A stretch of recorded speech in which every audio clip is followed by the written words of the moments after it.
I don't remember any of it. You don't remember? For you, the day bison graced your village was the most important day of your life. But for me, it was Tuesday.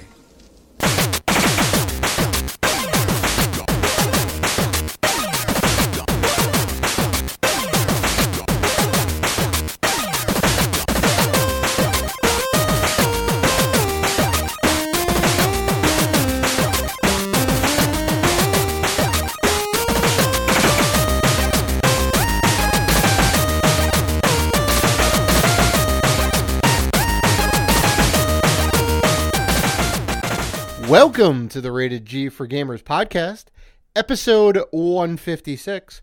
Just a reminder before we start that you can find us on Facebook, Twitter, Instagram, and YouTube at Rated G for Gamers.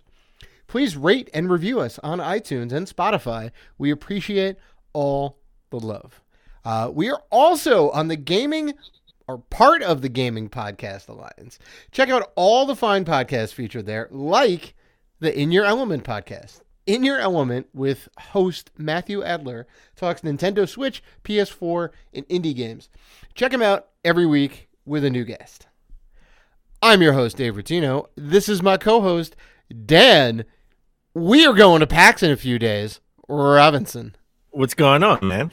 We are going to PAX in a few days. Oh, man, I can't wait. This is like the Super Bowl for us, right? It is 100% the Super Bowl.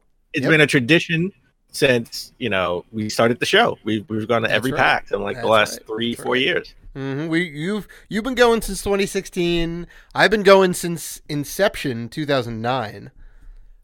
Which is crazy. I didn't know that. You went in the first PAX East? I went to the first PAX East. That's right. Really? Have you gone every year? Or No. I've missed a couple here and there, but I try and go.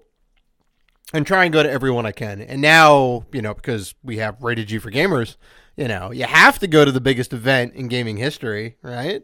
The biggest event on the East Coast in gaming history. Yeah, I mean, sure. The biggest event in gaming history that we can easily travel to for a decent amount of money. Yeah, I mean, it's not E3, it's not Gamescom. No, it's better than E3 because we get to play. We actually get to play games. Instead of being in line for 3 hours. Yes, it's better than E3 because that's exactly right. Like, you're able to get in there, you're able to play indie titles. It's a small to medium wait to play the AAA titles, right? Devs are on the floor, celebrities are hanging out. There's just a ton of stuff going on. Well, let me ask you a question. How do you like it being 4 days? Like last year, we started the 4-day thing. PAX being Thursday, Friday, Saturday, and Sunday. Mm-hmm. I gotta say, I thought this would be too much, right? At first, no, not at all. Thursday is not bad. Dude, Thursday's great. Really, nobody's there. Thursday's awesome.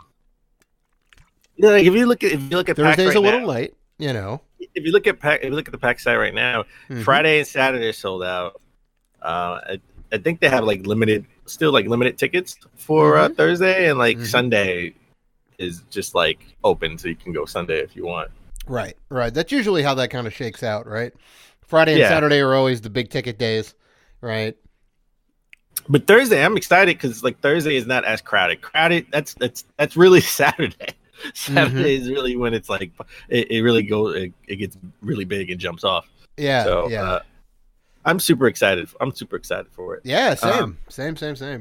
You do anything exciting this weekend? I did. How was your weekend? I caught the new.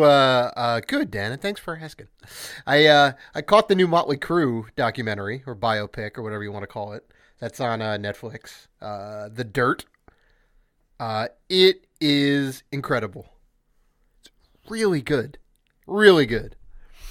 Is it better than the Bohemian? What was it? The Rhapsody, Bohemian Rhapsody? Biopic? Better than the Queen biopic? Yes, by and far better. Right? Queen, obviously a much better. Watch band. it. I was about to say, watch it. Hey, I'm just saying. Queen is a much better band overall. My first they've introduction to Queen was Highlander. I'm a big Highlander fan. There you go. There you go. You Dan. You have inside you Blood of Kings, of course. Of course. Queen is awesome. They did the Flash Gordon soundtrack. They did the Highlander soundtrack. Really? Queen Wait, did the Flash Gordon soundtrack? They did the whole damn thing. Yeah, it's insane. It's insane. Yeah. Yeah. The reason I like the Motley Crue documentary better is they told the story, like, Queen's got a lot of juicy history and everything, right? There's just kind of a lot of meat on that bone and this and that. But the Queen movie was all about, like, okay, let's get to the next big song, right? Oh, here's how we recorded Bohemian Rhapsody. Here's how we did We Will Rock You, right? It's all just a giant music montage, basically, right? And it's just one after the other, right? The Motley Crue documentary, right? You know, when they're like doing Kickstart My Heart or whatever, right? Which I think was one of their first, if not their first single. You know, it's all about like the drama of getting the band together and then like recording their first song and you know, doing it live on stage and, you know, having all these issues and like getting into a bar brawl in their first show, right? And just like everything, just the amount of drugs and women that you know these guys got involved with is just like insane. So there's all that going on and whatnot, right? Like it's really tight movie. So yeah, I was very excited about that. You know, beyond all the PAX prep and all that stuff, of course, obviously, because we're gearing up. It's only a couple days away, so you know that was that was a good watch. That was a good watch this weekend. How about you? It was a pretty low key weekend. I didn't do much. Weekend. Mm-hmm. But I will say this: all over the internet, there are talks about sort of Marvel rebooting, like the Marvel TV series, right? Like the Daredevil, the Punisher, and all that. I'm sad if that happens because I think they had an awesome thing going on with the Netflix shows, even though they're not going to be on Netflix anymore, right? I know. They were great. Like they were mostly great. Some of them better than others, but yeah, I mean, I'm 100% with you. The guy who plays the Punisher is fantastic. John Bernthal, he's great. Well, he was on The Walking Dead. I hated him as Shane when he was on The Walking Dead. Right? No. I think he was awesome, much better. Awesome Punisher. Mm-hmm. Yeah, but now that the Fox merger has been completed, like it is now done, like complete. They said they will sort of incorporate, obviously, you know, all of those characters somehow, some way into the Marvel Cinematic Universe, right? Mm-hmm. Some of those I personally think they're going to make sort of into TV shows too, right? Maybe in Hulu or bring it the Disney streaming service. Right. But it doesn't look good for the Netflix series, right? For the whole Netflix shows, it doesn't look good. I think they're going to reboot them, and I hope they don't do that. But also, we talked about James Gunn, you know, coming back to helm, and they're using the script, and he's going to direct Guardians of the Galaxy 3. Mm-hmm. He sort of, it is fantastic news. Also, you know, it's like DC. We talk about their cinematic universe and how screwed up it is, right? They have different versions of all their characters, and it's all convoluted. You don't know if what's going to happen. They don't even have Batman and Superman right now, right? Who thought Aquaman and Wonder Woman are, you know, sort of their biggest movie stars right now that they can bank on? Well, yeah, it's the biggest movie stars because they starred in legit solid movies, right? You know, mm-hmm. Wonder Woman was incredible. But Aquaman was highly enjoyable. But Suicide Squad, mm-hmm. Suicide Squad was terrible. I gotta say, I think we should make. We gotta make another tier in a Dave scale. Okay, there's something below trash. There is something that's below trash. Oh no! It's getting more granular, folks. It's Suicide Squad. You know what? Wow. Is it? So, you know, at some point we're gonna be like, is it Suicide Squad? And it's like, no, it's just trash. But wow, we thought James Gunn. We thought James Gunn was, out. You know, directing. No, we thought he was directing the sequel. But it turns out that the new Suicide Squad movie won't be the sequel. Reboot, it will be a full. It's going to be a reboot. Get out of here. I mean, it's not surprising. And I think they should. I don't. Would you want to continue the story? I think they can make it better, right? I mean, they already replaced. I mean, they could, but there's nothing good there to salvage, really. You know. Well, they replaced. It is what it is. They replaced Will Smith with Idris Elba, right, for Deadshot. I thought he was a good Deadshot. Right. I thought Will Smith was Will Smith was doing his best. Will Smith, it Idris Elba ain't anything to sneeze at. He is a legit great actor. He's been in a ton of stuff. I didn't know Deadshot had an English accent. Hey, come on. Well, listen. He played a drug kingpin in The Wire. All right, and he didn't have any English accent when he did that, so it's all good. Wait, Idris Elba was in The Wire? Idris Elba was Stringer Bell. I never watched The Wire at all. What? I've never seen The Wire. Mr. Dan Robinson, you have not seen The Wire. I've never seen The Wire. All right. Here and now, I'm giving you some required viewing, right? You have HBO, right? Well, yeah, of course. I have HBO Go. Oh, my God. Do yourself a favor. Watch The Wire. Legit fantastic. And that's all I'm going to say. All right? That's all I'm going to say. If you watch it, you watch it. But I'm saying you got to watch it. You got to watch it. And I want to know your thoughts. One day I will get around to watching. Like, I'm not a Game of Thrones fan. I know. But send the hate tweets already. Come on. It's all good. Listen. I can't keep up either. There's too much stuff going on in Game of Thrones. I haven't gotten to Game of Thrones. I've seen like one episode of Game of Thrones, and the guy that I said, yeah, that's the man. I like that dude. He got his arm cut off, and he couldn't fight anymore. And I was like, all right. Oh, yeah. No. That's the first rule of Game of Thrones. Don't get attached to any characters, because they are going to die. As soon as you're like, oh, I love this person, no, they're going to die. So I'm going to watch. I'm getting into Game of Thrones when it ends, and then I can just binge watch it all. I got into Breaking Bad. I got into Breaking Bad, and once I liked it, it was like, oh, this is the final season. It was like, this is the final season of Breaking Bad. Mm-hmm. But everybody wants to make their cinematic universe, right? Marvel is doing a fantastic job. They lay out the blueprint of how it should be done. Right. DC is doing a horrible job. They've laid out the blueprint of how it shouldn't be done. Is DC even trying to do a job? No, I think they're just trying to make a movie. They're trying. They're just crossing their fingers. Let's hope we get our money back on this one, right? That's all DC can hope for right now.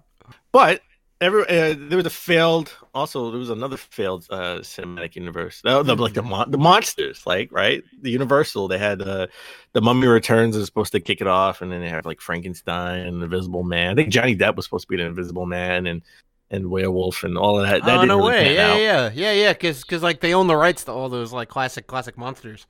Yeah, and, they actually own the movie rights. Off. I think Universal owns the movie rights to the Hulk. Oh wow, do they? That's crazy. Yeah. So I think they own the movie rights to the Hulk. Jeez. That's why you haven't seen another Hulk movie. Right. He's not doing a standalone movie. Like they have the ability to put him in all the other Marvel movies, but he can't have his own movie. Huh. Yeah. Interesting. But what about Pokemon throwing that hat in the ring with the cinematic universe? So if there are talks that if Detective Pikachu does well, that they want to have sort of like a Pokemon cinematic universe. Oh boy. I don't know, Dan. I don't know how I feel about that. You don't want to see Ash on a big screen, live action? I mean, no. I mean, I get what they're trying to do, and it could be like really cool and whatnot. But the movie's not even out yet. Like, give it a little bit of time. The movie, by all accounts, I think is going to do very well, right? It looked fine to me. I mean, everyone I think it looks great. Everyone's pissed at how Mewtwo looks, but I think the movie looks awesome. Like, I'm all for it. I really want to go see Detective Pikachu. Right. So even like, the Mewtwo thing aside, right? It does look great, right? I think the movie's going to do real well and all that, but you press your luck one too many times. You go, you know what? We're going to do a sequel, right? And maybe it doesn't do as much money. And then you're like, you know what? We're going to do like a spin-off thing. And then we're going to do a team-up movie, right? Not everybody can be Marvel, right? Marvel is doing magic. I would love It's Detective tough. Pikachu. I would love the Detective Pikachu do really well, right? And then we have like an Ash movie, right? Like Ash and a regular Pikachu, and then they Uh-huh. team up to face Team Rocket. It'd I be like a mean, team, or maybe you could have like a Team Rocket origin story movie, and then they come together and they face Team Rocket. I And mean, I guess I don't know. I don't know. I don't know how you can do a Maybe, cinematic maybe, universe with maybe. that. Um, but no, actually, I'm really looking forward to Detective Pikachu. I'm not looking forward to Sonic, even though I'm going to give it its fair shot. I'm looking forward to Sonic because it's got Jim Carrey and it's got Ben Schwartz, right? And I love those guys, right? You know, Mhm. they're good. You know, they have very good comedic chops. I mean, obviously Jim Carrey does, and Ben Schwartz is kind of new, but he's been in the business. I'd say I think like 10 years now at least. So he knows what's up, and he is all about that role. So I don't All know. right, but this isn't the movie podcast. No, We're a it is gaming not that. That's we're a right. gaming podcast. That's So let's right. get into games. Let's get into notable games coming out next month. So we got final. Actually, everything is sort of backloaded to the end of April, right? Mhm. Like the beginning of April doesn't have anything that's really mainstream, right? Mhm. Like it's really all like in the middle, the back end of April. So we got Final Fantasy X slash X2 HD remaster. That's already out for the PS4. That's coming out April 16th for the Xbox One and the Switch. Mhm. I mean, this game's gonna blow me away because I was a huge Mortal Kombat fan growing up. Mhm. Okay, like Mortal Kombat was the game I got a chance to play in an arcade over Street Fighter because all the high school kids were playing Street Fighter. So I got a chance to play Mortal Kombat. Got really good at it. Loved it. Big nostalgia for it. Mortal Kombat 11 coming out for PS4, Xbox One, Switch, and PC. All platforms except for mobile that we know of. We never know. Coming out April 23rd. Mhm. I'm definitely getting this for the PS4. No offense to the Switch, but I like my fighting games with the DualShock. Oh, you gotta have them on the big screen, man. Forget about it. Well, you gotta have them I'm big with screen, upscale 4K, right? Sure, sure. I'll Uh, probably get it on the Xbox One. Maybe on the PS4 if you poke me hard No, I enough. gotta- Maybe I will because I I'll got. I take you gotta down. play. I'll take you down. I gotta play. I gotta play with the DualShock controller. I just can't play fighting games with the Mhm. Xbox controller. Right? No, no, I'm no. PlayStation does have a great controller set up for fighting games. 100%. Yeah. And speaking of PS4, the big Christmas 2 game, right, for PS4, Days Gone. Right? Finally coming out, was delayed. I got out of the way to Anthem, even though nowadays Anthem sort of sold okay, not as well as they want, but still sold really well. Didn't review as well as they wanted. Neither Mhm. did Crackdown. So Days Gone probably would have did. If it's a decent game because people are really high on it now after seeing the last trailer that dropped like a month ago or a few weeks ago. It probably would have did well, up against Anthem and Crackdown. But it's coming out April 26th. A game that I'm definitely going to buy is Box Boy plus Box Girl for Switch. I like the original game. It was really challenging. On the 3DS, right? Yeah. 3DS, Box Boy, yes. yeah. It's also coming out April 26th. So I probably double dip. So this is a new game or a like? Yeah, it's a sequel. It's a sequel. sequel. Oh, okay. Okay. Cool. Yeah. Cool. From what I can tell, it's a sequel. Now you can play as boy and girl on the Switch. Hey, there you go. Very, very 2019. Super progressive. That game is woke. Uh, I'm serious. don't call it Box Boy. Call it Woke Boy. There you go. Exactly. Oh, Equal opportunity. Woke Box. Sorry. Woke box. There you go. And Final Fantasy 12, the Zodiac Age, coming out. It's already out again for PS4. This is coming out April 30th for the Xbox One and the Switch. I have the PS4 version. It is fantastic. Beyond the upscale graphics, beyond all the audio fixes, because the audio on the PS2 was terrible. They super compressed it. You have a one of the trigger buttons on the PS4 acts as a fast forward, right? So no matter what you're doing, besides like the CG cutscenes, but everything else, all the in-game cutscenes, all the action, the battles, the free roam, you can just turn that on and like super speed through the game. So it's it's great. Like they understand that this is a remaster. A lot of people have played it already, right? And give you a little fast forward button. It's fantastic. It's a nice touch. There needs to be a fast forward button in all these sort of like not remakes, but like remasters or just ports, right? Give me it needs to be maybe definitely a rewind feature or fast forward feature, and give me modern save states. Yeah, they need what is it? Quality of life features or whatever, right? Is that what they call it, right? Little things to make it a little bit easier to play, right? Put those modern affordances in the games, right? At the time when the game came out, it wasn't standard, right? It was kind of a new thing. If it was even a thing to have, save anywhere states, right? Or to have a, fast forward button to get you through certain things. I'm looking at you, thanks to the cursed mummy on the Switch. Where's my save state? This is not the GameCube. I'm sorry. Dan is making a protest until you put a patch out for that game. So there you go. What are you gonna do? I will not put that game back in my Switch until they have save states. I'm sorry. Mm-hmm. All right, Dave, you get any good pickups this week? I did. Thank you for asking. I got the Mario and Luigi Dream Team 3D XL edition. Fantastic. I got it from my coworker, right? He wasn't necessarily giving it away, but he did give it to me for a very good price. So I definitely jumped on that. He did wipe the system, so it doesn't have the Dream Team game in there. I'm a little upset by that. But you have the game, right? You have the physical game. I believe I do have the Dream Team on a 3DS. So, it's all good. It's all good. Physical for life.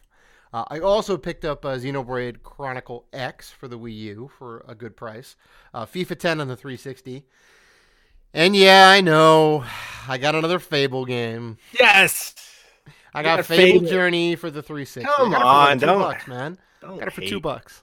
Don't hate. You're hating on the Fable franchise. Because it's bad. It's not bad. But I picked it up because it was a good price. So there you go. The original Fable, the first two Fable games were fantastic. Oh my god, the first Fable game is trash. I would almost say it's Suicide Squad level. Get out of here. I would.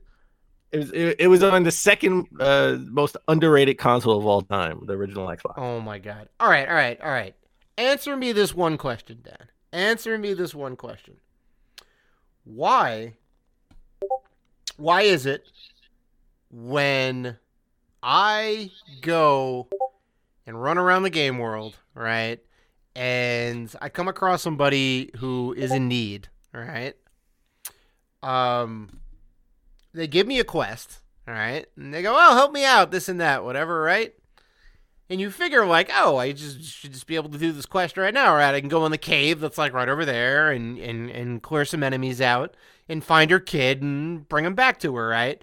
Why do I have to go all the way back to the home base, talk to the Grand Wizard guy or whatever he is to get the quest card? Why? Why do I have to do that? What's the point of going back to the home hub world, right? It's immersive. It wants you to go back. I mean, listen, no, it's bad gameplay. It's bad game design. And also, if you're like, look, I'm doing this other quest right now, lady. Your kid's gonna have to wait a little bit with the wolves. He'll be fine.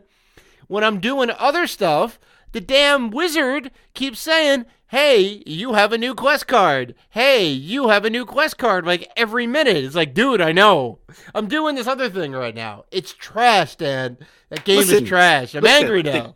The kid can wait. The kid can wait with the wolves, okay? Of course. I'm just saying, the kid can wait. You got to go back to the Grand Wizard, and he's going to give you a mission. I mean, come on. Why do I need to go back to the wizard? There's no reason to go back to the wizard, right? It's just like any other game poorly.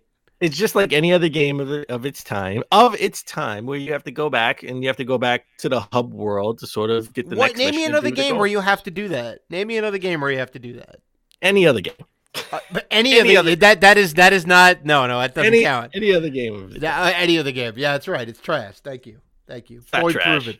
Point proven. It's awesome. It's awesome. You like the dialogue in the game? Listen, you didn't like the dialogue in the original It was fine. The acting was fine. It had some nice visuals to it. The soundtrack was great, but that was it. Like the gameplay was just awful. I got duped into buying that game, Dan. I beat it in a weekend, and I returned it for store credit at half price. I lost $25. I'm never gonna get that money back. So what? Sorry, I used to beat the Call of Duty campaigns for a weekend until they didn't. Yeah. But like those games are like 5 to 8 hours worth of content. That's it. Fable, listen, you didn't beat Fable in 5 to 8 hours. I trust me. I blew through it in a weekend. It's ridiculous. It's yeah. So that's what I picked up, Dan. What did you pick up this week? And well, hopefully it's not as controversial as my Fable Journey pickup. I got to say, I don't even know if I have Fable Journey. I'm gonna have to pick that up next week. There you go. I'm gonna have to pick when we're over in Boston. Well, we're at PAX. Maybe I'll pick that up. Yeah, I find that. Maybe I'll find it at a GameStop. Yeah, there you go. And I'll pay $3 for it. You can pay as much as you want for that game. It is Trash City. Anyway, so I picked up 2 Vita consoles last month, right? In the last last 3-4 weeks. Yeah, you got the white Vita back into the family, back into the fold. Got the white Vita in box too, complete in box, back in the family. Of course you did that. I had to pick up 2 PS Vita cases. I got a hard case and I got a soft case. I need a stand. I already have a stand, but I want to get another stand for the sort of the OG white Vita, and I want to get the sort of the newer stands with the second version, the 2000 series, the 2000 version. Guess how the stands are expensive now. Now the stands, they want like $50 for the stand. The stands are getting crazy expensive. These Vita, how much were they normally? It's like $20. If anything, I see. $19.99. Now it's going up in price because they don't make them anymore, right? They're going up in price. Yeah, I saw it online for like $50. I'm like, no, I need this. I want to get the stand for like maybe $30, $35. Right. But I got 2. I did get 2 cases instead for a good price. I'm pretty light with the pickups this week. I got Rad Rogers Radical Edition for the Switch. Rad Rogers Radical Edition. Say that fast. They do have a Duke Nukem skin where you can play as Duke Nukem in the game. Really? Yeah, that's why I picked it up for the Switch. I see. Very nice. I think I have Rad Rogers for the Xbox One. It was on my list of games to play on the Xbox. But you're like, you know what? Rad Rogers is cool and all. You want to play as Duke Nukem. You need it to be more radical. And what's more radical than Duke Nukem, right? Okay, all right. That was so cheesy. That was kind of cheesy. But I will allow it. I would allow it. More radical, like. Anyway. No. And then I got Origami Shadow Edition. Origami, which has all the. We saw that game first at PAX last year. We did. Right? We did. I didn't even know that game existed until I saw it at PAX last year. It was really cool. I have it on PS4. I played some of it on PS4, but I think I got sort of just lost in getting God of War because God of War sort of came out the next month. Oh yeah. I've been there. That happens with every one of my games. It happens with Persona, Final Fantasy. It's like, I got something new. And then Detroit Become Human came out in May, so I sort of got lost because it was, it got shuffled in with all the other PS4 games I had. So I'm pretty light with the pickups. That's all right. So Dave, as we always try to start the show but epically fail, what have you been playing? Not as bad as usual, Dan. We are 27 minutes and 40 some odd seconds into this recording right now, so I'd say we're off to a pretty good start. Still epically fail. Of course. It wouldn't be the Rated G podcast unless we epically fail to ask, what have we been playing? I have been playing, brace yourself, Dan. I have been playing the Konami Picross game on my Android phone. Let that sink in. Wait. What? Konami makes Picross? I didn't even know. Konami made a Picross game, I think, last year, and it is fantastic. You want to know why? I have no. I mean, how does that even? Konami? No. It is micro transactions. None. Really? I've tried to find them. They are not there. This game is free to play. I don't have to pay for it. There is a ton of fan service, right? There's all Castlevania stuff, Bomberman stuff, Gradius stuff. It's great. It's great. And you make these little, 5x5 or 10x10 or 15x15 grids, and you got to punch out the little bits, and each thing makes a little sprite. It is, it's incredible, Dan. It's incredible. I've been getting so much play out of that. Also, I've been playing Kid Icarus on the Nintendo Switch online store. Metroid from the Nintendo online store too, which is great. And Persona 5, right? I'm getting back into Persona 5. And, of course, we, spoilers, have been playing The Division 2, right? Because how could we not? I think Division 2 is fantastic. We played a couple of missions. We're like level 7 or 8, right? Yep. We got some reps in. We're definitely moving along. Better than the first one, right? I think. Well, it's better than the first one in the sense of I think sort of the shooting mechanics are a little bit tighter, right? And the city is like a 1-to-1 with DC compared to New York, where it wasn't 1-to-1, right? Well, and that not only it wasn't 1-to-1, they cut off a lot of the city. Like we were only in this small area. It's Midtown. It was just Midtown, right? It was just Midtown. Right? You couldn't get down to the financial district. You couldn't get down to Battery Park. Central Park. Couldn't go to Central Park. Couldn't go to the Upper West Side. Right? Brooklyn was only in the tutorial, and then you got into Manhattan. Right? It was ridiculous. But a lot of missed opportunity, right? A lot of room for DLC. So they didn't open up the rest of the game world in the DLC. But they used some laser technology, satellite laser technology to get down to the DC area 1-to-1. Like, if you live in DC and you have an apartment, you can find your apartment building. So I think that's pretty awesome. Other than that, I think we're gonna play a little bit more of it. We only sort of put like 3-4 hours into it. So far, I think it's fantastic. I want to hit level 30. Yeah, man. I mean, there's a lot of apparently I've heard some people talk about it, and they say the end game content is really good. There's a lot of stuff to do, and Ubisoft has a roadmap. They're like, look, we're going to be supporting this game. There's going to be a lot of DLC, some paid content, some free content, and this and that. So, yeah, I'm right there with you. We'll finally hit 30, hit the Dark Zone. Do some kind of end game stuff. Like, yeah, it's great. It looks beautiful. I mean, everybody's giving it like 90s and 85s. It's a solid. Most of the reviews are between 85 and 90, right? Except for our favorite gaming site where we get our gaming reviews, Variety. They give it a 40. Wait. Variety? You mean the entertainment? The entertainment article? Periodical magazine? Website? Yeah, they give it a 40. Variety is chiming in on this, and they gave it a 40. Yeah. And that's probably the lowest score out of all the scores that are out there. So far, all the scores I've seen, that was the lowest. I didn't get a chance to actually read the review. So I'm kind of curious to know why they gave it a 40. Dad, I am also very curious why they gave it a 40. I'm trying to take a look at this Variety review when we're done with this. I'm really curious on why Variety started reviewing games. When did this happen? We've talked about Variety every now and then, with their low scores for video games. Yeah, that's so. I don't know, man. Other than Division 2, I've been playing Blaster Master Zero 2, which we'll talk about a little bit later in the show. It's really good. I think I played the Blaster Master Zero, the original game, back in PAX 2017, because it came out like maybe a couple of weeks after the Switch came out. It was PAX 2017, right? It came out right on the heels of the launch of the Switch, right? Good game by Inti Creates, who have done Azure Striker Gunvolt. Is that them? And obviously Mega Man 11, or no, sorry, not on Mega Man 11. What's the not Mega Man game but is Mega Man? Oh, Mighty Number 9. Mighty Number 9, right.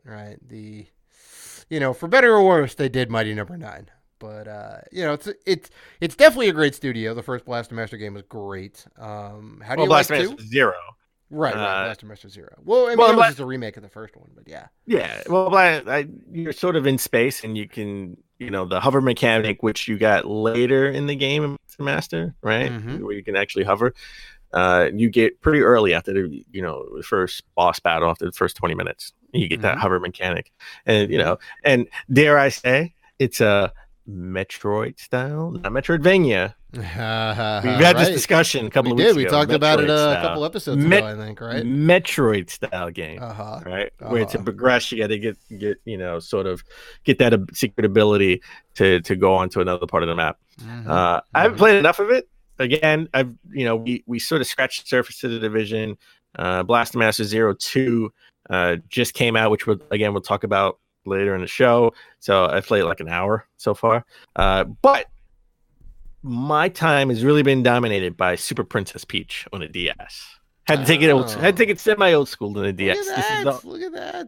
This is the only game dedicated to Princess Peach. Where you're specifically her being the main character, yeah. Her being the main character, and you have to rescue Mario and Toad and Luigi. Wow.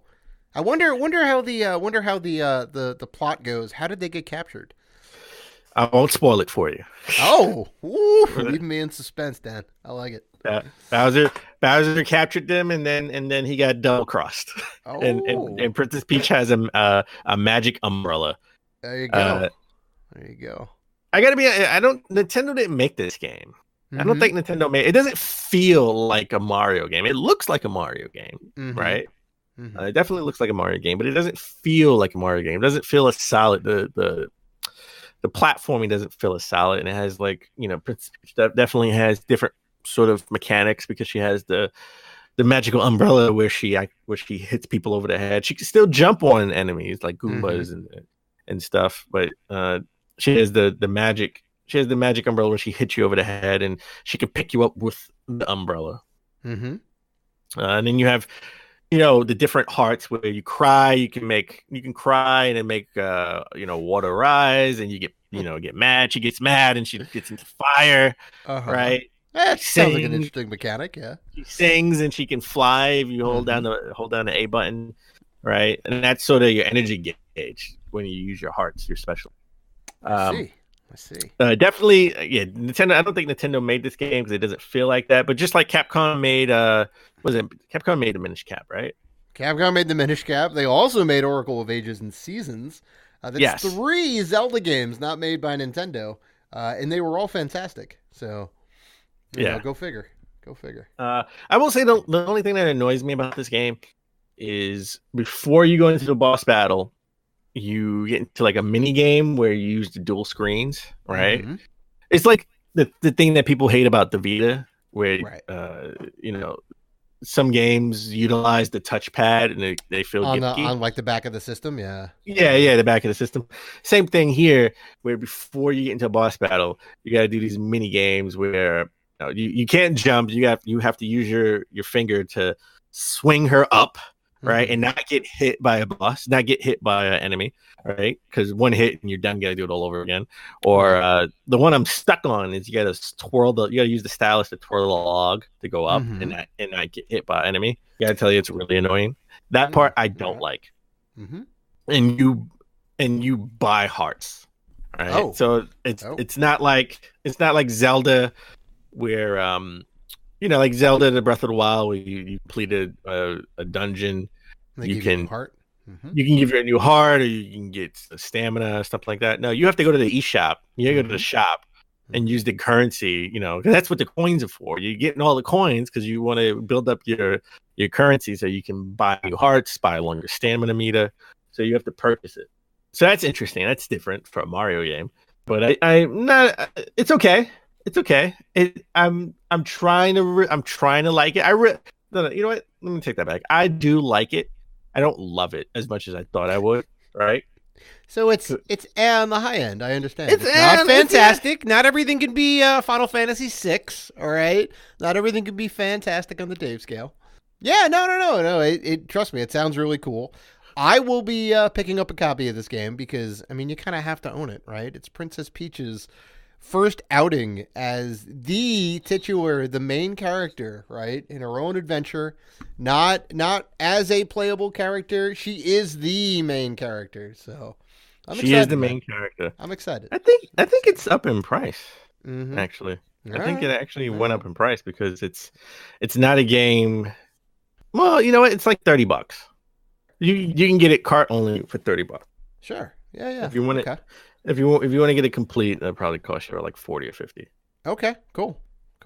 So before we go to break, I want to get into the Hall of Fame, right? Like video games we have an award. We have the Game Award, formerly known as the Video Game Awards. Now it's just the Game Award. And we also have a Hall of Fame. And last year we talked about it around this time. 4 games got into the Hall of Fame. Yeah. It started in 2015, I think, when they started doing this, right? It started, a couple of years ago, around when we started the show. They started the Hall of Fame. I know. So they always... We're synonymous with the Hall of Fame. The Rated G is synonymous with the Hall of Fame. We started the same year. Right. So they always pick maybe 10 to 12 games or whatever, and they nominate a bunch and they induct a handful of these, right? Well, this year we have 12 finalists. Mm-hmm. I'll run through some of them. Candy Crush, Centipede, mm-hmm. Colossal Cave Adventure, which I've never even heard of. I don't know this game. I think it may have been either before our time or just something that we missed. I don't know. Dance Dance Revolution, mm-hmm. Half-Life, Microsoft Windows Solitaire. Interesting. Everyone's got history with that game. Mortal Kombat, mm-hmm. Myst, mm-hmm. NBA 2K. Mm-hmm. That's one with Iverson on the cover. Allen Iverson. Ooh. Sid Meier's Civilization. Right. Super Mario Kart and mm-hmm. Super Smash Brothers Melee. Now, right. I don't want to poo-poo the 2K series or NBA 2K because there were some of the great games, some of the greatest sports games on the Dreamcast, the most underrated console of all time. But was NBA 2K that monumental, that new of a game, that kind of like boom, like nobody's ever seen a basketball game like this? I tell you why. Mm-hmm. Until then, Live was the premier basketball game in town. Oh yeah, right. And you can't even give away Live right now. Like, every time I download the Live demo every year, I mean, it's gotten better. It's gotten better over the last couple of years. But every time I download the Live demo, mm-hmm. I'm like, oh, the mechanics is just terrible. Like, I don't want to play this. And the facial animations don't look right. Like, 2K has this down pat. 2K has dominated the basketball genre since mm-hmm. we were in Circuit City. Interesting. Okay. So very, very interesting to hear. Okay. So I guess they kind of kicked off a dynasty, I guess you could say, right? Yeah. And this game is actually pretty inexpensive because it sold mm-hmm. really well from what I can remember. Yeah. On the Dreamcast, you get this game pretty cheap. Mm-hmm. So mm-hmm. 4 games made it in last year. So I thought it'd be fun where we could pick 4 games. You pick 2, I'd pick 2. Mm-hmm. That what would be the 4 games we would pick for the Hall of Fame? Dan, this is easy. This is a softball. This is a fastball right over the plate. All right. Colossal Cave Adventure. That's what you're gonna pick. Colossal Cave Adventure. No. If you ask me to pick 2 right now, gun to my head, pick 2, easy, no question. Sid Meier's Civilization and the original Half-Life. What? Yep. Sid Meier's Civilization birthed a genre, the 4X genre.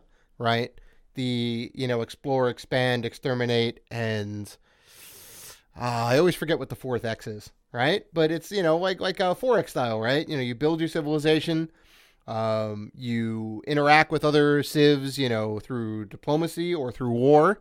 Right, you advance your science and your tech, and you take over the world. Game.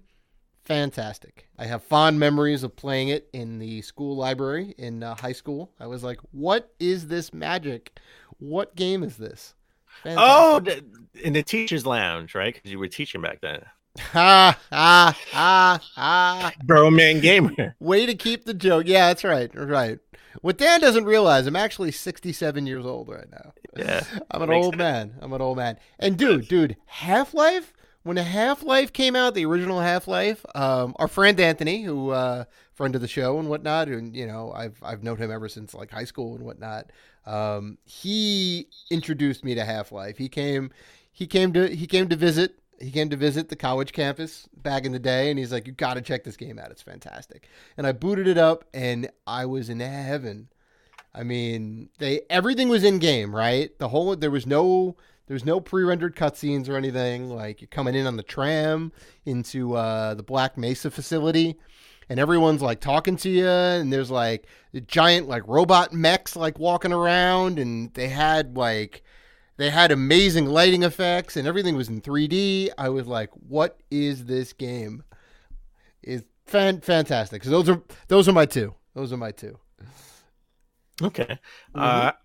You threw me for a little curveball, because I thought you were going to pick Dance Dance Revolution and Centipede.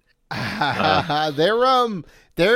are monumental in their own right. You know, they deserve their place in gaming history for sure. But and for the record, Colossal Cave Adventure came out in 1976. Oh, there you go.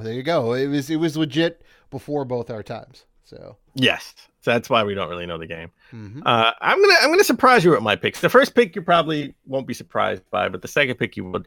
I'm picking Mortal Kombat. Oh, sure. Mortal Kombat is instrumental in how its impact still is with us today. The ESRB, right? It's one of the few games ESRB, right? that birthed the reason why we have the ESRB. So how can you not have this game on here? Right? Yeah. I remember for some odd reason I remember watching C-SPAN and having them talk about Mortal Kombat, right? And I was like, what is going on? How has the government in video games like got into this weird cross section? I'm like, well, what's going on? And I mean, it was the graphics. Oh my god, I know. They were the realistic of the time. Yeah, it was all like, digital mocap stuff, which was like kind of unheard of. You know, it was fairly new for the time. It was amazing. And I mean, obviously you can do all the and the fatality, the babyalities, right? Yeah. I mean, the game was great. I don't think gameplay wise it was one of the best fighting games, but it definitely was one of the funnest fighting games of all time. You could cheat your way through at least the Mortal Kombat 2 until you get to the boss, till you get to Shao Kahn. Right? Oh god, then you had to have some skill. Right. To play it. So when you played on a high difficulty, you had to have skill to get through the game, which was actually a good touch, right? Unlike Street Fighter, where you could sort of on a low difficulty cheese your way through the game. On a lower difficulty, you could cheese your way through the game. Right. Now I know what you're saying, Dave. You're probably saying Dan's gonna pick Super Smash Brothers Melee because it's that would be a solid pick because it's the best. Till now, with Super Smash Bros. Ultimate, it was the best, Super Smash Brothers game because they still had these Evo tournaments with Super Smash Brothers Melee until this year when they stopped. Up until Ultimate, up until Ultimate. Ultimate is like the near perfect version of Smash Brothers, so I'm not surprised it finally got dethroned. But you would be wrong, my friend. Oh, I'm going with Super Mario Kart. Hey, there you go. The game that started the kart series. Yeah, legit. It was like it birthed the kart genre, right? It was one of the first games where Mario wasn't sort of in a platformer, right? Like he wasn't platforming in this game. He was educational. He wasn't an educational character. He wasn't platforming. He was racing. He was in a kart racing game. Yeah. This is Mario in a racing game, which is awesome. I remember playing this with my uncle when I was younger. Like when he got it, he thought it was amazing. He was like, "What, Super Mario?" He was like, "Mario's a racing game, right?" It was great. I mean, like all the characters handled differently. There was weapons, right? It kind of like set the precedent for the like kart style racer, right? You got to have these big vibrant worlds. Got to have a bunch of characters who handle differently. You got to have weapons on the track. That game was amazing, man. That game was amazing. I thought it definitely was amazing. And unlike Super Smash Brothers Melee, it was the first in its series. Super Smash Brothers Melee was the second game. That's right. Yeah. Smash Brothers Melee much better than the first Smash Brothers. Smash Brothers does not hold up that well. But I would put the first Smash Brothers in the Hall of Fame before I put Melee because that was so revolutionary at the time, right? It was Mario in a fighting game, right? It was the first time you saw Mario and all the other Nintendo characters in game. I'm gonna have to against each other. I'm gonna have to disagree. I hear what iconic. You remember the iconic commercial? You and me. Together. Oh yeah. Everyone's going hand in hand, walking through. And then they start fighting. Walking through the park. Yeah.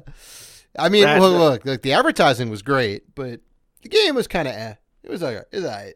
I disagree with you. I think it still holds up. I actually beat it I beat it for the first time last summer. Hey, there you go.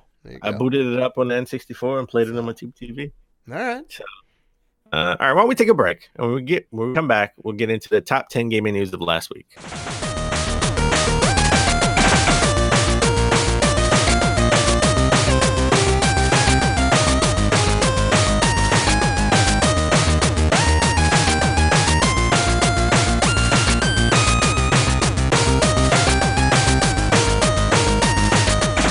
And we're back. All right, let's get into the top 10 gaming news of last week. Let's start off with the Nintendo Nindies. Yeah, and what an Indies it was. What an Indies it was. This is the third Direct we got all year, right? We got an Indies Direct. We got sort of like a Pokemon Direct. This is the fourth Direct. Fourth? This is the fourth. I think, yeah, this is the fourth. This is the second Indies Direct we got. Of 2019? Of 2019, yes. Okay. But this was bigger and better, right? Mm-hmm. Because they start out the Indies Direct with Cuphead. So Cuphead is coming. No longer an exclusive to Microsoft consoles and PC. Yeah, I was floored. We get a physical release, right? And we get a physical release. Well, it's still TBD, right? They don't know when they're going to release it. Cuphead but digitally. It is happening. Cuphead digitally is coming out April 18th. Right. Right, and it has some DLC. So once the DLC has been dropped, then they'll release a physical release for the Switch and Xbox One. Mm-hmm. So this is Cuphead. I'm assuming with all the DLC, right? It'll be a $60 price tag, most likely. I don't even think Cuphead was $60 when it first came out. It came out digitally. I think it was like $40. No, but we did talk like an episode or two ago about the Switch tax, right? Oh, the Switch tax. So, that is true. Cuphead is a premier indie property, right? It's finally coming to the Switch. When it finally does come out physically, it probably will be $60. Physical, I think, is probably right. So maybe they want to keep it at $60 when it comes out digitally at first. Right? Maybe. I would be happy if it was like $30. Well, but I don't know. Here's the toughest question. Mm-hmm. Are you going to buy it on the Switch physically, or are you going to buy it on an Xbox One physically? Which physical edition would you buy? I would buy the Switch. I would buy the Switch edition. 100%. Wow. Because there's the graphics are going to be exactly the same, right? It's not that it's not visually like amazing, but it's not. It's not CPU intensive. This question is easy for me. I'm gonna buy both. To buy both. Well, Dan Robinson, who buys everything. You know why I'm gonna buy both? It's not a question. You know why I'm gonna buy both? I have a box that has Cuphead on it with the digital code inside of it. You just want to slide an Xbox One case right in there just to make it complete. I have a box. I understand. I have a PUBG and a Cuphead box at home that are empty. Yeah. That are just digital codes. It's so. Why do they do that? Just burn the damn DVD or Blu-ray or whatever, right? That makes me mad. But Cuphead. This was a surprise. Everyone speculated about it, but right. I was still shocked when I saw it because I didn't think this would happen. Same. Microsoft doesn't own the IP. They don't own a studio, but they did pay for the rights for it to be exclusive to them and PC. Right. Which was a great move. Which was a great move, and it was their idea to put it on the Switch. Mm-hmm. Right, like that was even shocking. Like they said, it was Microsoft that approached them. Microsoft knows how to play ball, right? You know, Minecraft is on everything known to man. Minecraft's on my microwave. It's great. They don't care. They just know. Look, we're getting all the profits from this. We know what's up. Like, this is great. Granted, they don't own Cuphead or MDHR by any means, but well, imagine you're that studio that made Cuphead, right? And you got phenomenal reviews. Everyone loves your game. It's critically acclaimed. The art style. This is the reality we live in. This is all true, right? And then all of a sudden, Microsoft comes to you, and you think it's done, right? You're probably working on concepts for maybe Cuphead 2, right? Or some other new indie game, whatever. Some other game you want to do, right? And you have a great relationship with Microsoft, and then Microsoft comes to you and says, "Hey, let's put that on the Switch," right? And it's like, what? Right? And you know how many people are going to buy this on the Switch? Sure. Right? Everybody. Yeah, everybody's going to buy it on the Switch. Yeah, no, it's perfect. It's perfect. Sorry, Sony. Well, I wouldn't say that. You know what? Yeah, sorry, Sony. Where's God of War on the Switch or the Xbox? Nah, it's all good. It's all good. It's all good. We have Sea of Thieves, Dan. It's fine. Oh yeah, that solves everything. It does. Sea of Thieves. So, I spent so much time in Sea of Thieves just swimming. Yeah, right. Right. Looking for the Kraken. I couldn't even find it. Right, yeah. So Cuphead was one of many games. One of many games. Announced I will say they started great and ended great, which we'll talk about the ending, and the middle was pretty good. Sure. So they had a sort of a game called the next game was. First of all, I'm not going to go over all the games they showed in indies. We'll never finish the show. No, there was a lot to get. We got a lot to talk about. We got to talk about GDC too later in the show. But I'm going to pick out some of the highlights for me. So Overland. Yep. They showed Overland. Overland looks great. It's a turn-based strategy, kind of in the vein of like XCOM, maybe a little bit with nice cel-shaded visuals. That game is right up my alley. I don't know if it's necessarily going to be your cup of tea. I would try it. Like I'm not one for those grid-based turn, strategy turn games. Not my cup of tea, not my jam. It's a little like Mario Rabbids. It is. And you have to sort of make, got to make hard choices. Got to make hard choices. Yeah. Right. You can either save the person. Save the person in the burning building, or gas your car so you can get the hell out of here away from the monsters. Exactly. Because it's all about survival, but it's also like you want to help out your fellow man, right, or woman in this case. I put several hours into Mario Rabbids. I haven't gone back to it, unfortunately. That's what it peaked for me after maybe like 6-7 hours of playing it off and on. It's turn-based strategy light, right, which I think is why it appeals to a lot of people. Right. But listen, the art style looks cool. I'm not a grid-based strategy type of guy, but I would give it a shot. I would honestly give it a shot. Yeah. And it's coming out in this fall. Next game coming out in June is My Friend Pedro. Now you all about this game. You told me you really about this game. Look, you were controlled by a sentient banana, if I recall correctly, who is making you do all these things, right? And you're basically playing a 2D side-scrolling action game, right? You can do flips and twists and spins and like use your guns Matrix style to like kill people. It looks fantastic, and it's a Switch exclusive, right? And it's coming from Devolver Digital, which is one of our favorite studios. Especially one of my favorite studios. Hopefully they have a ton of stuff. Hopefully they'll have something at PAX for us. Maybe this will be playable at PAX. I believe it's going to be playable at PAX because it's coming out in June, right? Which is only a couple months away. So I would assume they would have a playable demo for us.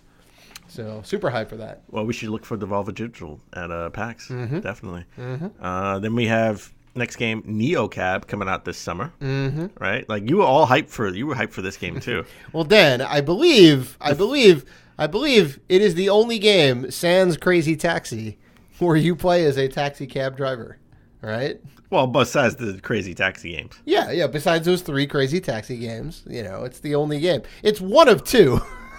One of 2 series where you can play as a taxi driver, right? And it's completely different. It is not Crazy Taxi. In the least, it's got like a weird like Blade Runner retro future style, right? It's got like a lot of blues and purples, so it looks super cool. It's definitely going to be a unique experience. Well, you know what looks super cool to me. You know what's down my alley? The Red Lantern. All right, that was a game that I thought that reminded me of Firewatch. Right, where you're sort of secluded, you're by yourself. There's nobody else in the game. In this game, you play as a woman that wants to reinvent herself, so she wants to go racing snow dogs. Right, in Alaska. So she's up in Alaska. She's doing the Iditarod. Right, you see like the piece of paper is like complete the Iditarod, win the Iditarod. I think is like one of the tasks you have to do. Right, and it's all.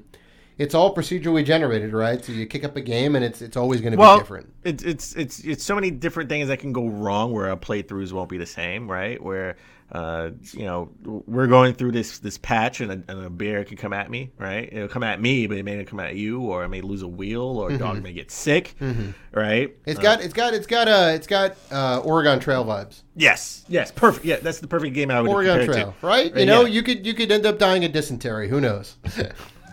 Your dog I wouldn't go that far, but you never know. You never know. Alaska's harsh, man. It's cold up there. I this game seems like something I would be up my alley. I would be all about this game. I'm with you. Then we had Katana Zero. Oh my god. Well, first of all, the red. Let's go back. The Red Lantern's coming out in some point 2019. Sometime this year. Didn't really give a release date. Right. So I would assume like fall, winter, maybe. Yeah. But Katana Zero coming out April 8th. Coming out very soon, actually. Very soon. In just a couple of weeks. Gives me Dead Cells vibe. Yeah. Right? Yeah. It looked a lot like Dead Cells in the action and art style. It gave me Dead Cells meets Celeste.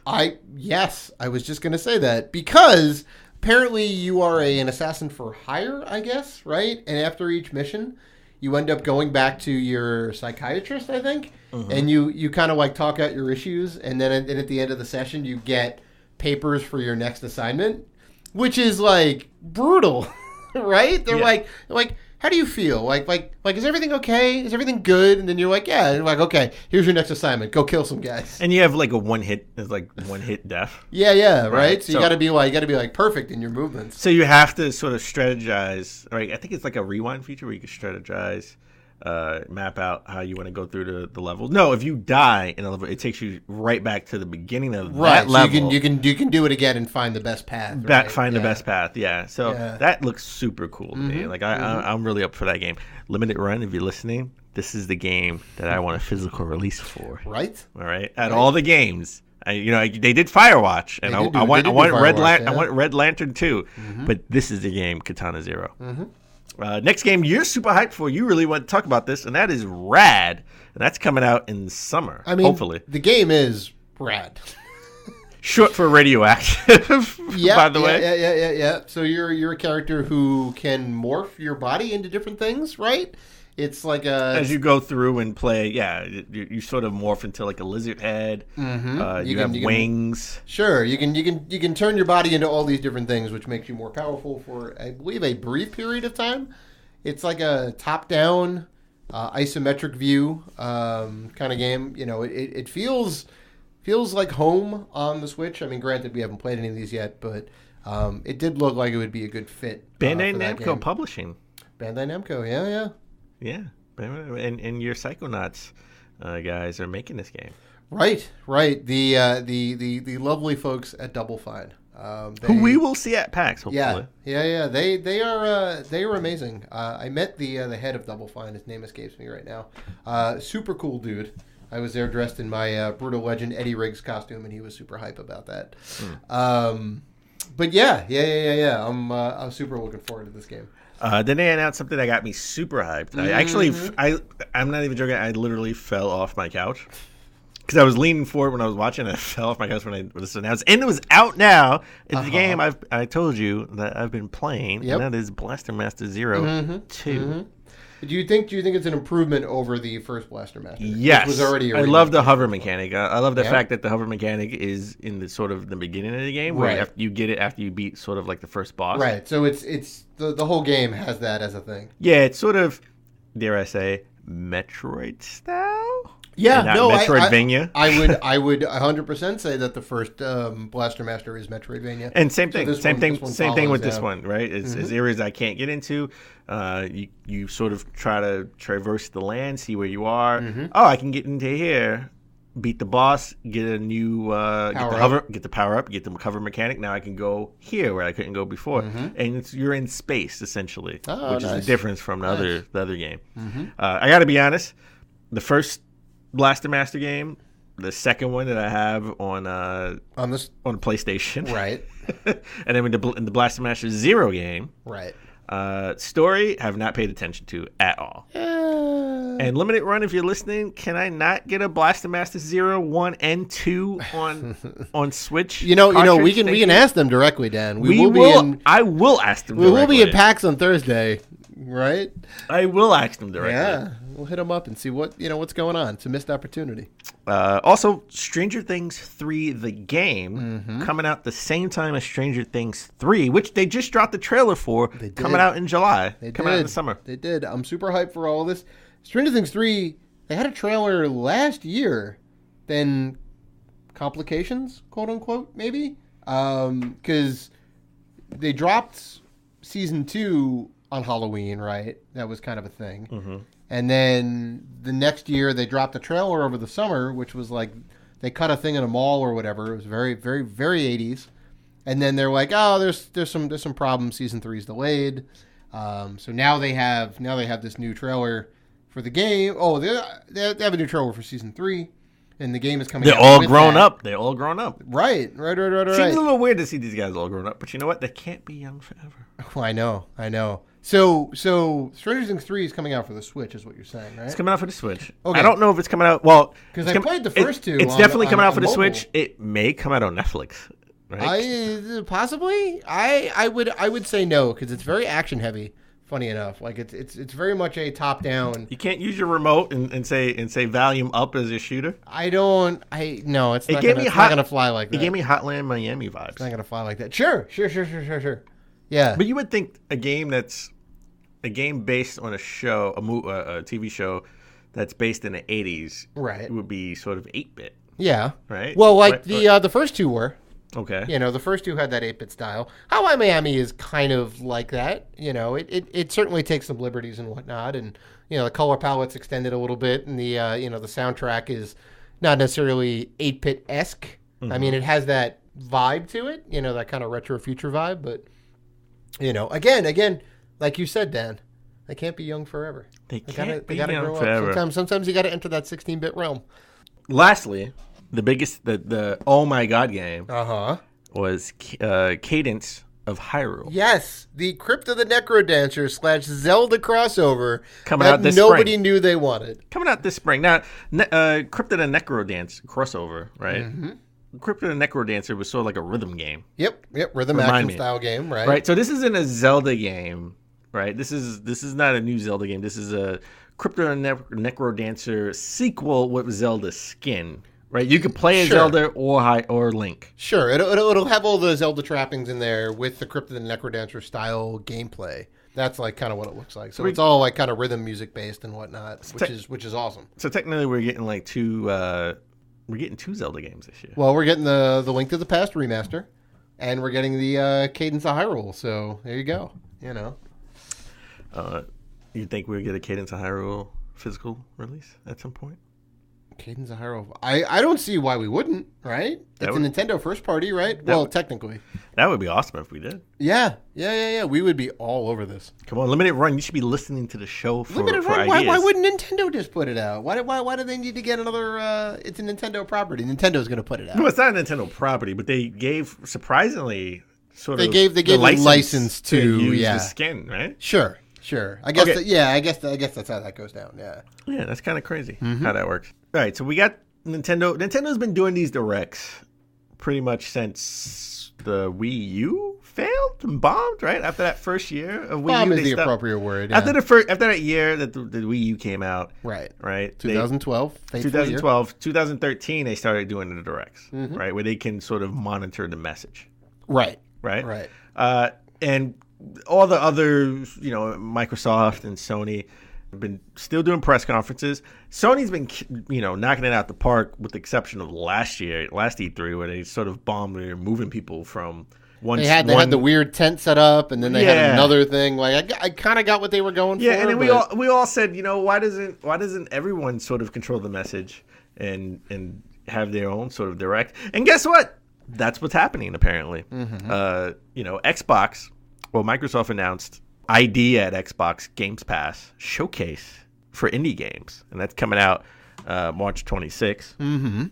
Don't know a lot about that, but that's coming out soon. Matter of fact, that comes out the day that the show goes live. Right. But Sony has their own direct, and they're calling it State of Play, and that's coming out this Monday. Mm-hmm. Right, so when you listen to this, you probably already know exactly what Sony has, was on the direct. Right. But I can only speculate what they would have at the sort of Sony direct, as I'm going to call it. But before we get into sort of what we think they're going to have, they did state that this sort of is all software, right? This is sort of a software direct. So of course. I doubt you think they're going to drop a PS5 announcement now? No, it's too early. Not before E3. It's too early. Why? Well, they're going to be at E3. I know. Well, this is why. Even though they could, this could be sort of like a test run, like a state of play, right? This could be the test run of their sort of style direct. Well, I mean, it looks like Nintendo's been doing it. Xbox did it back in the day, is now bringing it back. Sony is now doing it, right? Controlling the message, having their own kind of like, look, fans, this is for you. Here's all this cool stuff that's coming out, right? With no hiccups. I mean, you said it before. This is possibly the beginning of the end of E3, right? Well, this could be their test run, right? See how it goes, state of play. They don't have to do it again, or they don't have to do any major announcements. It's true. Right? They could just do it and then not do it anymore if it doesn't go well. And they already have sort of that Sony experience that they historically only did in December. Right. So maybe if this works, they could sort of announce, because I still think they're going to announce the PS5, maybe the spec. They're going to announce that they're working on the PS5 and announce the specs at some point this year. Oh, they have to. They have to say something. They have to say something because Microsoft is going to say something. They're going to say something at E3 because they keep saying they're going to go big, quote unquote, right? Big is a new console. Right? Unless they're saying like Xbox One X now has VR support and here's your VR headset, which they're not, then it's got to be the Xbox Prime. Yeah, which we're coining it. Oh yeah, no, 100%. I would say they're going to show the controller and then show the specs, sure. Right? 50 teraflops or whatever it is. 50 teraflops. Whatever Let's it is. not get ahead of ourselves, Dan. I mean, we have some news out of the Google camp. I don't think PlayStation's going to be. We're going to talk about that later. Uh-huh. And then then next year we'll get the big reveal of all the new consoles. I think I think Xbox is going to say they're working on a new console, Scarlet, which they already announced. Code name, yeah. I mean, we know that's in the works, yeah. Right. So I want to speculate what they're going to have at this sort of Sony Direct. I'm just going to call it Sony Direct. I'm not going to call it State of Play because that. I just until I see what you want, Dan. Until I see it, until I hear it, until I see it and hear it and feel it, I'm going to call it a Direct. I'm sorry. Sure. Days Gone is coming out in April. We talked about that earlier in the show. Right. I think we'll see something about Days Gone. Oh, we have to. They have to. It was part of the Big Four. And Days Gone, you think Days Gone to be playable at PAX? Yes. Should be. I mean, Sony's going to be at PAX. Yeah, of course. No, of course. They're going to have a huge setup. They're going to have We played Detroit Become Human last year. We did, and it was and that came out in April as well. It was fantastic. I mean, I would 100% say yeah. I would bet your bank account on it then. How about you bet your bank account? Yeah, sure. Like I said, I would bet your bank account on it. I think we got to hear something about Medieval. Right? They announced it 2 years ago that that's in the works for a remake. Not a sequel, not a third one. Right. But it's in the works for a new one, like a remake. Sure. Right? So I think we have to hear something about that at some point. And talk about remakes, Final Fantasy VII remake. Well, we got to hear something. It's been 3 years. I know. I mean, Square Enix, sorry. Excuse me. Square Enix. I have history with Squaresoft. Square Enix definitely working on this game, right? We hear rumors about it every now and again.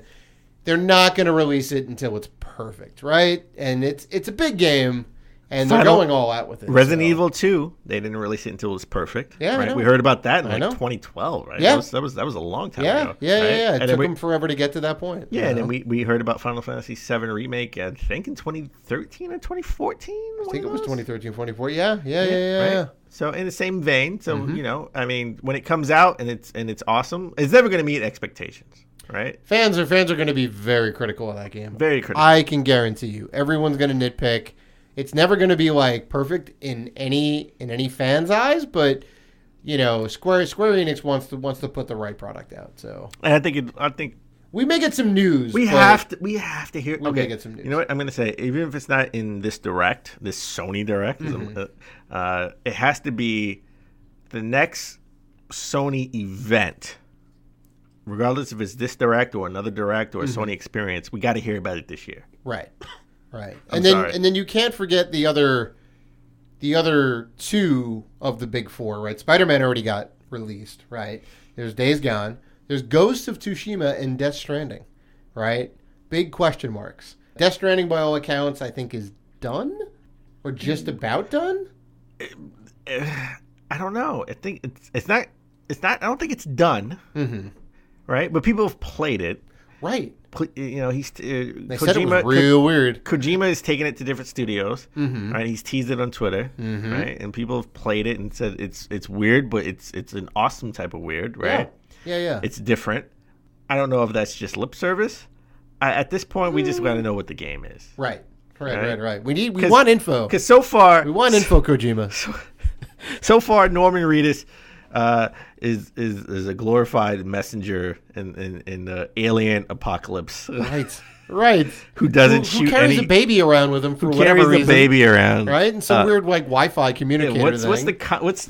what's the combat? Right? What's the combat? You He can doesn't ask have me a that gun. question. He doesn't seem You like could to ask have me a gun. that question. You did just ask me that question. I will never be able to answer it in any sort of meaningful way, Dan. I have no clue. I think I know it's going to be awesome. Honestly, I'm going to stick to my guns, and I'm going to say this is either this. I don't think we're going to hear anything about The Last of Us 2, because I think The Last of Us 2 is the Halo Infinite for PlayStation. I think it's going to be a PS5, I think it's going to be a PS5 launch game with some extra perks, and you can still buy it on the PS4. It'll be one of those like crossover. It would be like GTA 5. I think people would riot if it doesn't come out for the PS4. Right. So I think there'll be some extra perks, right, and some upgrades if it comes out for the PS5. Yeah. I mean, the visuals are going to be enhanced. Because Microsoft has gone on record and said, whatever you buy on an Xbox One, you can buy on an Xbox Prime, as we're going to call it. Right. And I think Halo Infinite will come out for the Xbox One as well, even when the Prime is announced. Oh, you think it's going to not just be a launch title? It'll be backwards compatible with the PS4 or whatever, or you'll be able to buy a copy for the Xbox One, not PS4. Yes, I think you'll be able to buy it for the Xbox One. Interesting. I think whatever the perk, I don't know about that. I think whatever the perk is for the Prime, you'll be able to have the upgrade on the Prime, but I think a standard version will come out for the Xbox One as well. Disagree. I would disagree. You put a check meal on that? I would disagree on that. Well, the other reason I'm not going to do that because you always watch on bets, but not true. But go ahead. No, it's fine. We're not going to get back into that. Still missing a couple burgers in my stomach. That's not true. I'm still missing some beers. Anyway, they need to have a strong launch. Halo made the original Xbox, right? I will give Microsoft that. They bought Bungie. They said, we need something for our console. Your game looks great. Your tech looks great.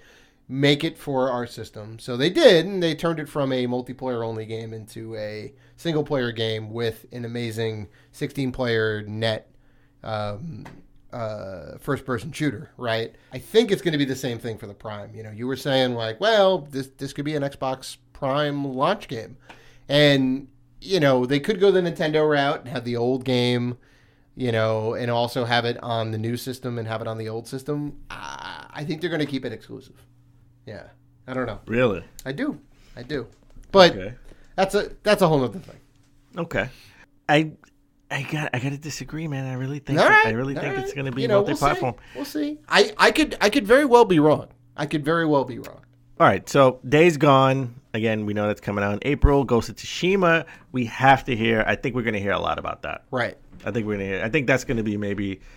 If any game is going to be showcased, I think that's going to be the game. Mm-hmm. And I'm super hyped for that game. Even though Sekiro, was it Sekiro? Shadows Die Twice. Just came out. Didn't pick, as you tell from earlier in the show, I didn't pick it up. Not playing it. Mm-hmm. Right. So that's a Dark Souls style game in rural Japan. Yep. Not my jam at all. Right. Mm-hmm. Dying 50,000 times is not something I'm. There's a lot of death in that game, yeah. Not a death in that game. A lot of death. Yeah.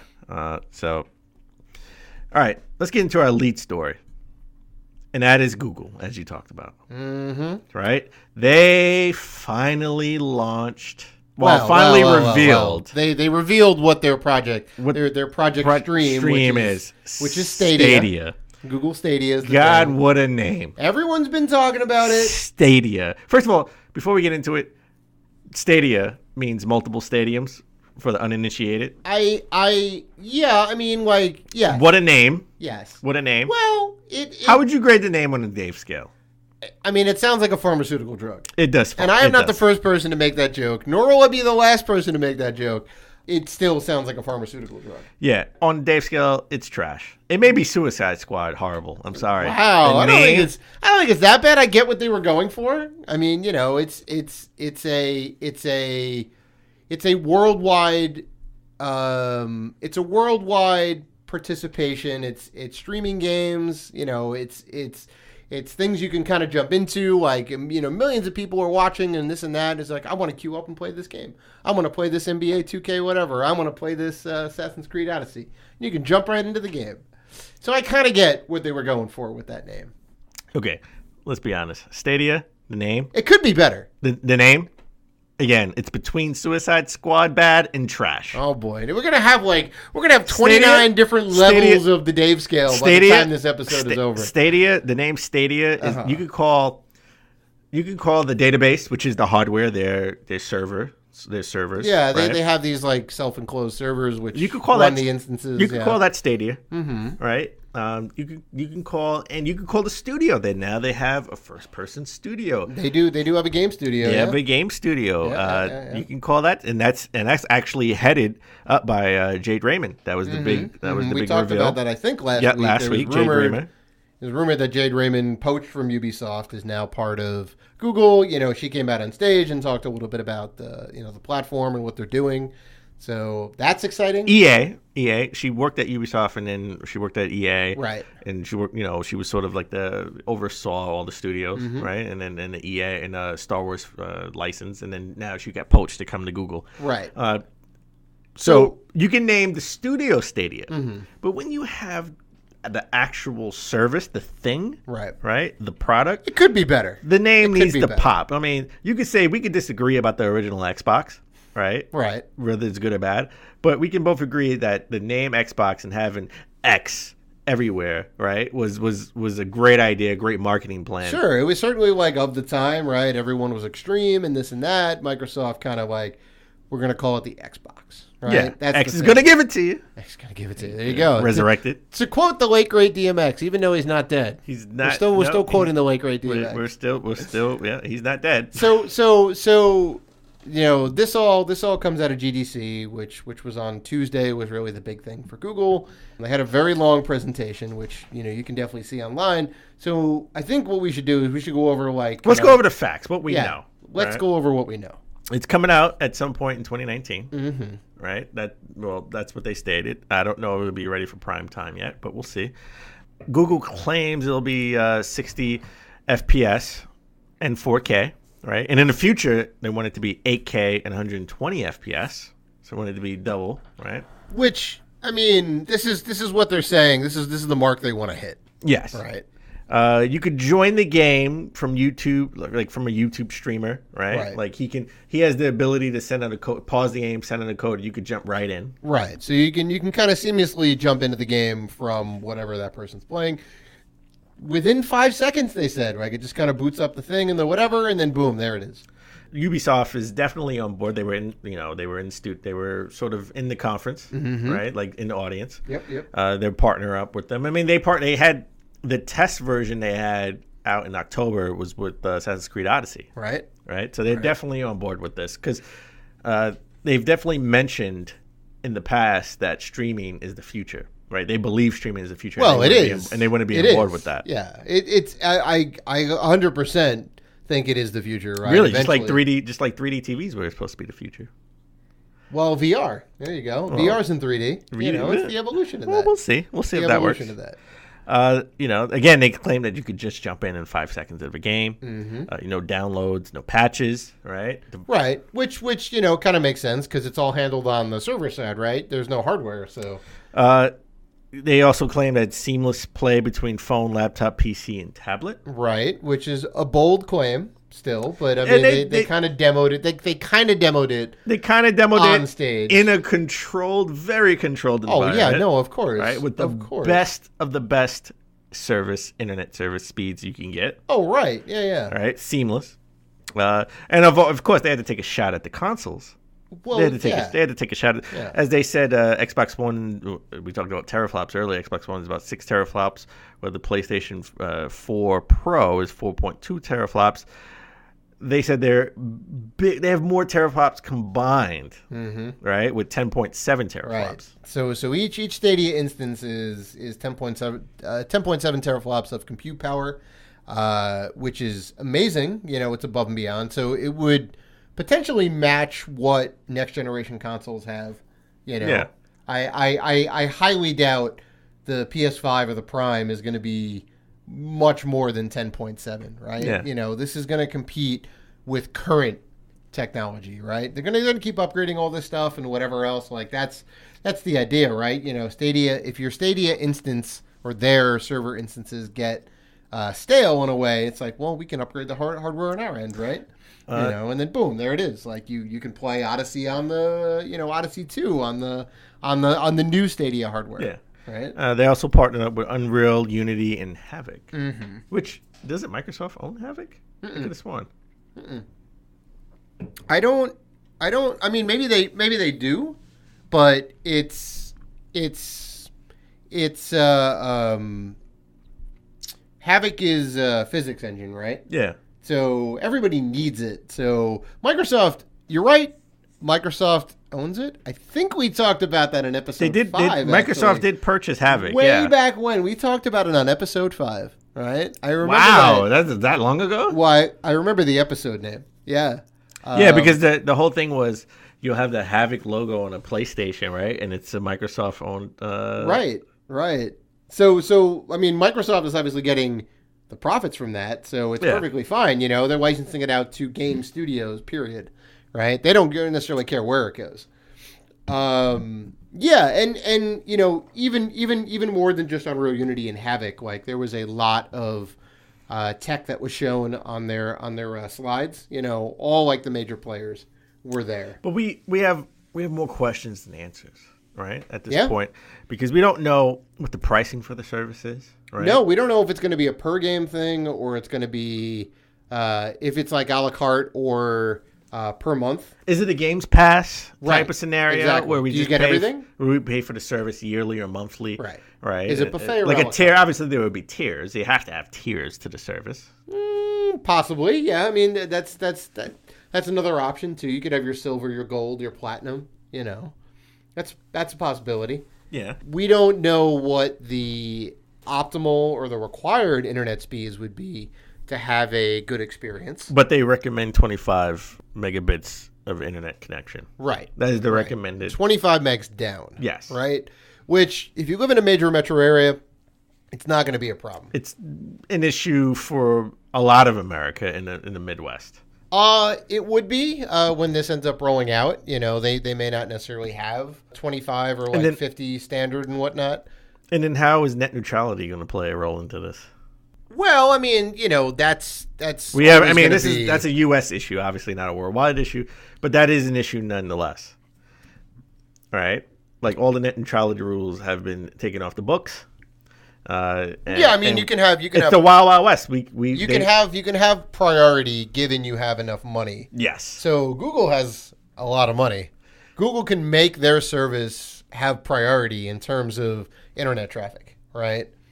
So it's a possibility that they could be like, well, have our service have priority over, Verizon's service or whoever's service, right? Yeah, but those guys are going to be competing because, I mean, we talked about it again last week. Verizon Zero Dawn, right? Verizon is rumored to be getting into the streaming service. Sure, but that's Amazon. That's all. We're all. So if you have Verizon, right, who do you think they're going to give priority to? Right? Like, Verizon's going to give priority to their own traffic. Right? There you go. Yeah. I mean, these are all certainly concerns. There was a lot of question marks. How do devs get paid? Well, there's that too, right? Because we don't even know what the service is going to be, like how much the service is going to be, if they're going to be tiers, and if it's paying. Do I have to pay $50 a month for the service and pay $60 for the game? Right? To license the game. I mean, if that's the case, I'm out. If they're double dipping on it, it's like, look, there's a base price for the service, and then you got to pay full price for the games on top of that. That'd be a little tough. But I will say that'd be a little tough. The one cool thing is they did show off Doom Eternal, right? And so that's Bethesda Bethesda's on board. 100%. Bethesda's on board. And listen, I don't blame anybody for being on board because you don't know what's going to take off, right? So you're gonna. How hard is it? I mean, Doom Eternal is still going to be physical. It's still going to be physical. digital on other platforms. It's just also going to be on the Stadia platform. So they showed off some gameplay of that. By all accounts, all the major outlets that were there said that sort of Doom Eternal had some input lag, right? Which is problematic when you have a first-person shooter or any type of game that's like first-person, right? Oh, yeah. Or fighter game, even a fighting game. Fighting games, sure. Fighting games, first-person shooters need precise input. Almost one-to-one, as close as one-to-one as you can get. It's going to be bad for... reaction times. Yeah. It's also going to be bad because, people can kind of get a little bit nauseous if it's not... If the experience isn't smooth enough, right? We've all heard claim of people getting sick playing VR and all that. Yeah. It's the same with first-person shooters, right? If you don't smooth out the lag and all that, like it's going to be a problem. So because there's so many questions, we have so many questions on this. They said that more to come in the summer. So does that mean they're going to be at E3? Right? They could take. Be at E3. They could take the place of Sony. Of course, they're going to be at E3. They could take the place of Sony. Right? They have to have booth space and whatever else set up. Right? Some people. People at GDC have got their hands on this. Right? Some people have. Right? But it's not the masses. Right? And we haven't seen this in real world action. We've only kind of seen it on their system. Right? Mm-hmm. So. I don't know. I'm cautiously optimistic. Cautiously optimistic for this service. All right, but we talked about Doom, right? We talked about Bethesda sort of lending Doom Eternal to this platform. But let's talk about Bethesda and E3 because Bethesda announced that they will be at E3 and they will have a showcase. Yeah, okay. Yeah. They've been doing it for the last couple of years. And it will be June 9th. Yep. It'll be that Sunday. Yep. We're definitely going to cover it on the show. Of course. What do you think they're going to show at E3? What do they have to show? Will they have something new for Fallout 76? Do you even think they will mention Fallout 76?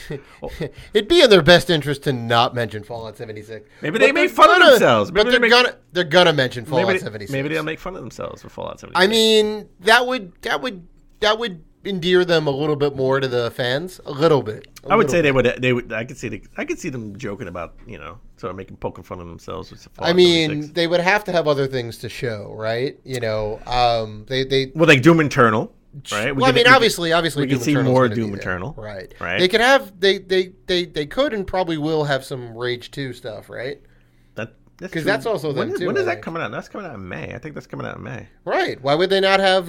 Maybe it's dropping before E3. E3 is in June. Oh, maybe that's it. Maybe they are dropping before then. Well, if that's the case, then maybe they have some DLC for Rage. Maybe, yeah. If Rage sells well, they'll definitely tell the numbers. Sure. They may announce some upcoming Wolfenstein 2 to Youngblood. We heard it. We haven't heard a peep about that since last year.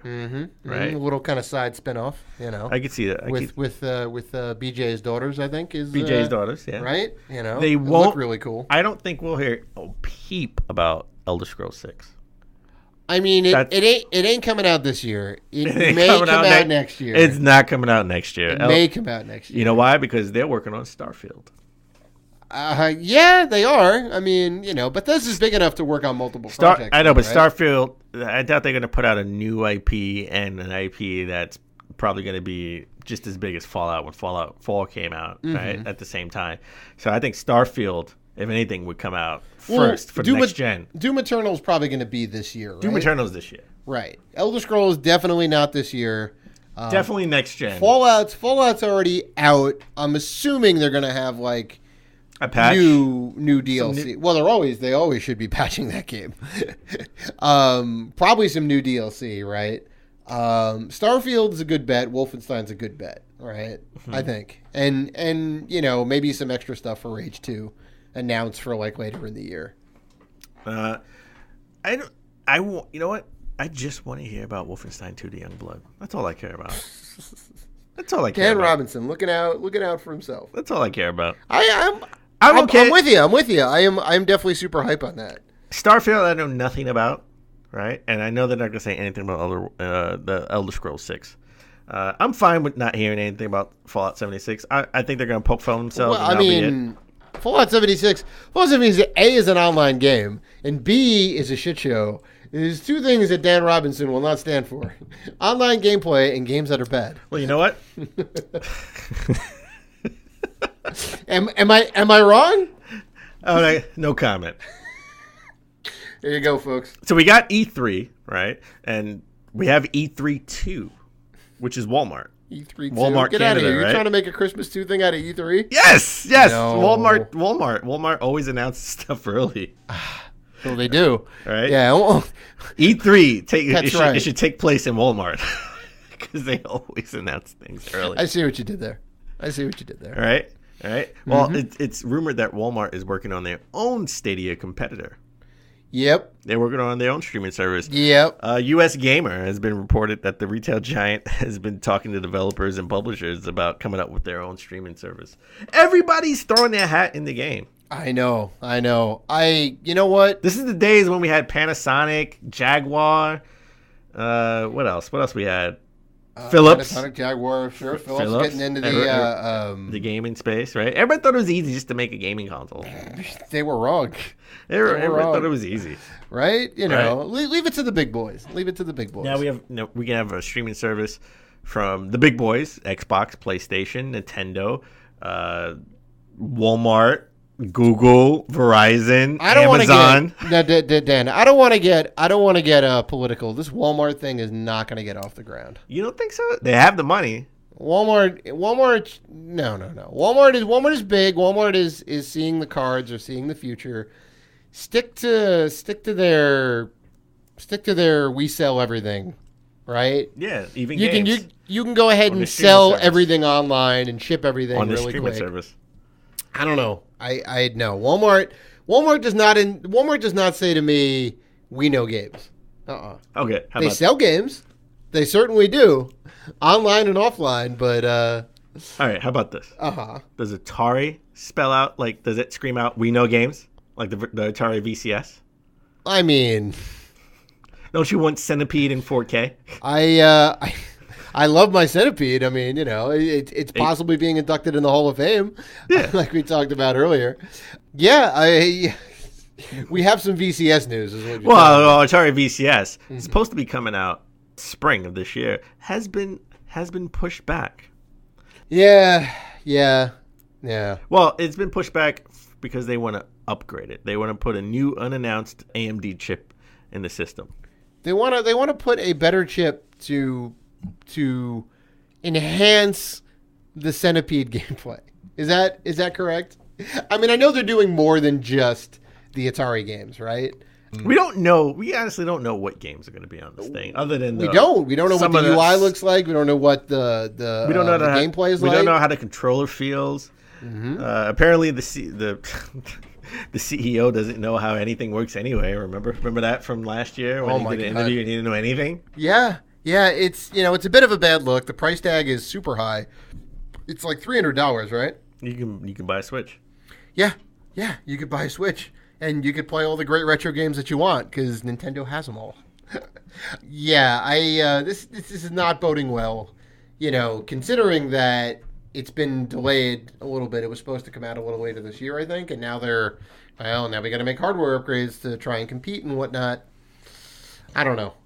It's looking like it's possibly going to be vaporware, or if it does come out, it's not going to do well. It's a glorified Ouya.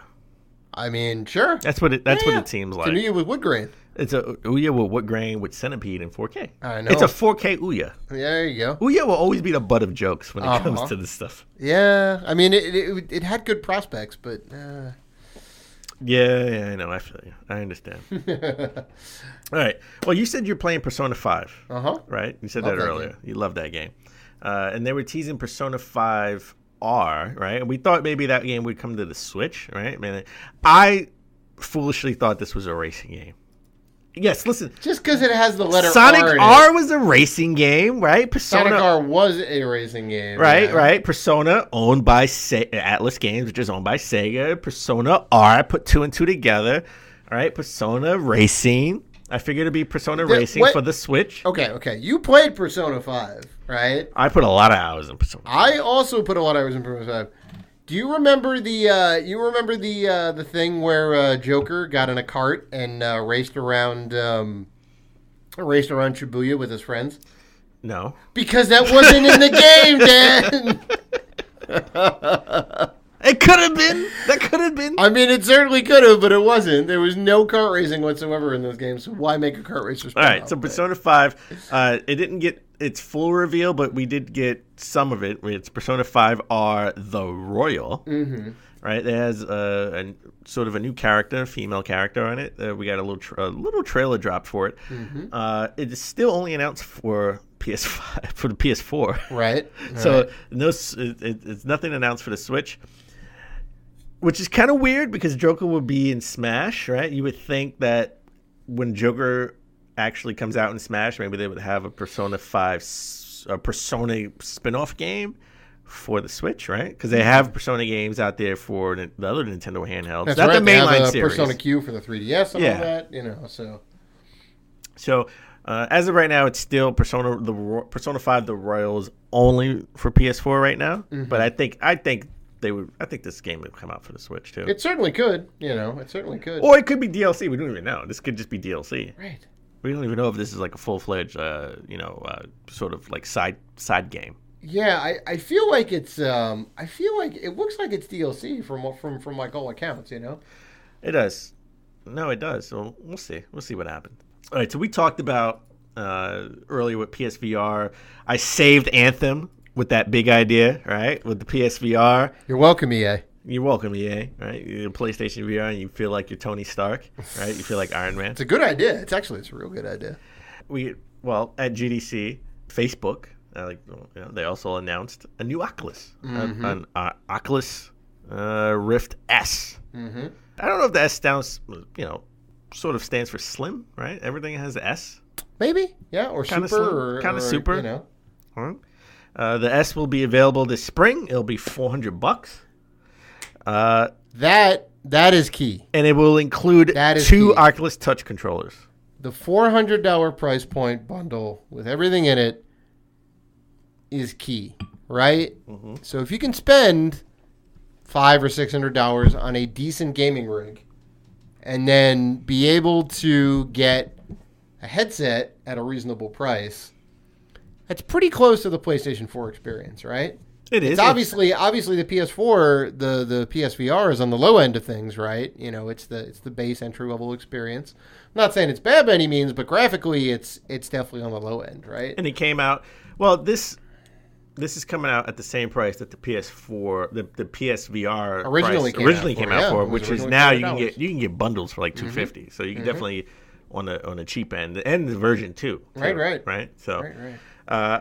I'm hoping they'll have this at PAX so we can demo it. Like this is would be kind of nice, because it's a little bit sleeker, right? Yeah, right? And it's cheaper, so I'm definitely down for that.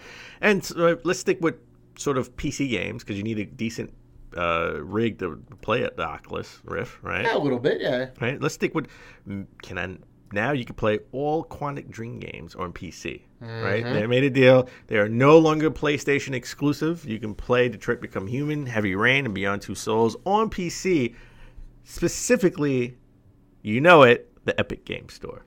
Wow, Epic making big strides. As a side note, they're actually making big strides to get a lot of those developers on GDC to bring their games first to Epic Game Store. I told you Epic Game Store was going to make a statement. You did. And they are. Challenge Steam.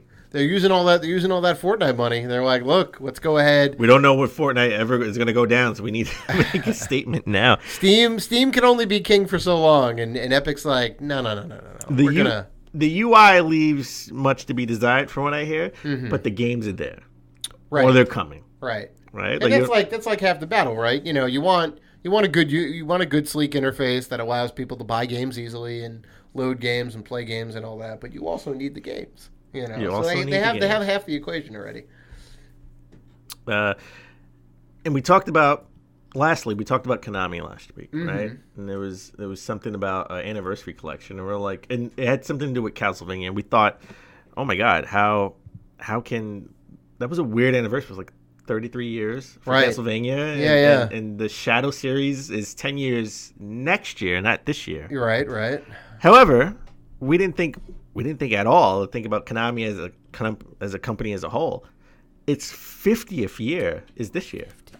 50 years That's of crazy. Konami. Which means they started in 1969, right? Yeah. Wow. Yeah. So I guess I was thinking like it's like around the time of Pong and whatever else, right? Yeah. Like Konami was not making arcade machines; they're making pachinko machines. All right. Yeah. So maybe that has some representation here.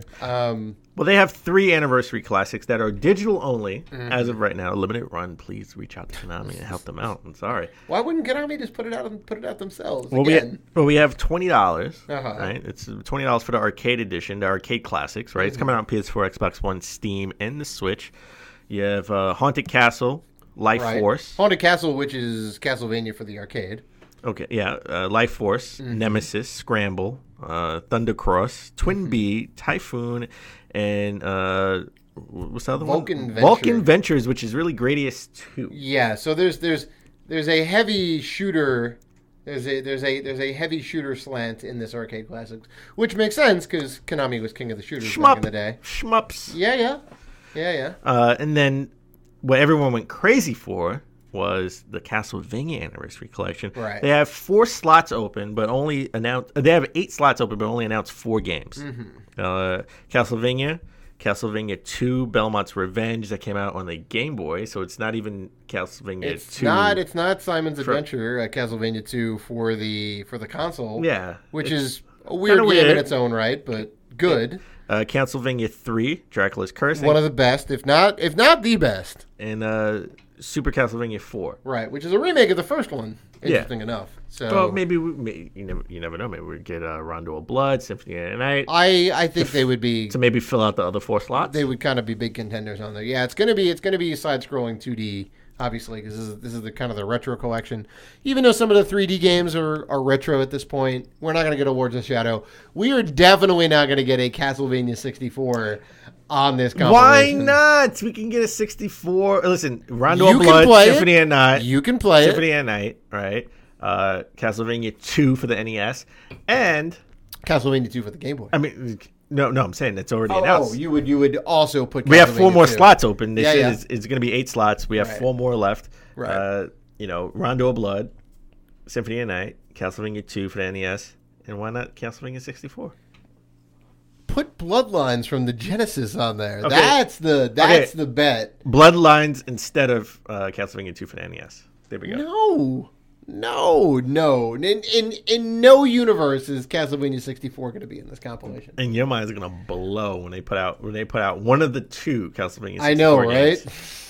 How funny with that? And be? what nobody expected, a Contra collection, Yeah, man. right? Also Yeah. has 8 slots. They only announced 4 games so far, which is Contra, Super C, and Contra 3: The Alien Wars. I thought Super Contra was Super C. No. The C stands for Contra. It's Super C, and you have Super Contra. Tell me what the difference is between the two, Dan, and I'll buy you a burger right now. I don't remember. Yeah, exactly. You I don't know. remember. 'Cause You I don't never re- played Super Contra. I have it. It's in the collection. Is it? Yeah. For what system? I have it in the collection. No. Super C is Super C. Super C was the arcade one, which also came out on the Nintendo. They were both called Super C. And then there was Contra 3 the Alien Wars. Maybe that was the arcade version. No. The arcade version, I believe, was also called Super C. Well, anyway, that's very interesting. These look like fantastic collections. I think both of us are going to be getting all 3, right? Well, they're digital only. I know. I'm gonna be honest. I'm You're probably going to wait I'm until they become physical? No, I don't think they'll ever become physical. Really, Right. I'll probably just get the Castlevania collections. Mm-hmm. They're all pretty good. I don't know. They all look like heavy hitters, But yeah, I think it about does it, folks. That's episode 156 in the books. We want to thank you guys, the wonderful fans of ours, for doing all the good stuff that you do, for listening to the show and being fans and interacting with us and all that. And if you want to interact with us, and we know you do, you can find us on Facebook, Twitter, Instagram, and YouTube at Rated G for Gamers. Also, don't forget, check out the In Your Element podcast for more gaming goodness. So please listen, like, rate, review, and subscribe. And as always, keep gaming.